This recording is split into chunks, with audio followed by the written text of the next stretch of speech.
بەڕێزان پەیوەندی وەکو پرد وایە، پەیوەندی ژن و مرد، پەیوەندی دایک و باوک لەگەڵ منداڵ، پەیوەندی عاشق و معشوق، پەیوەندی مامۆستا لەگەڵ قوتابی، پەیوەندی دوکاندار لەگەڵ مشتری، پەیوەندی سیاسی لەگەڵ تاکەکانی کۆمەلگا وەکو پرد وایە.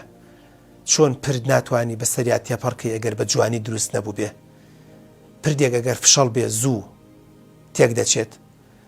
پردێک ئەگەر بناغەکەی باش نەبێت، پایەکانی باش نەبێت، خۆی ناگرێت. پەیوەندیش ئاوایە.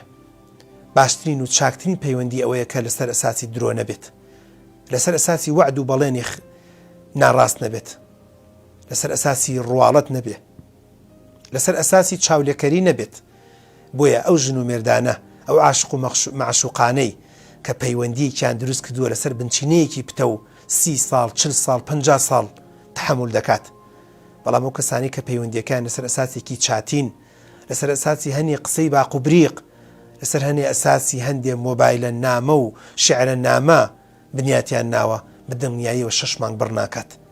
دەبێت زۆر مەمنون بن ساڵێ بڕ بکات.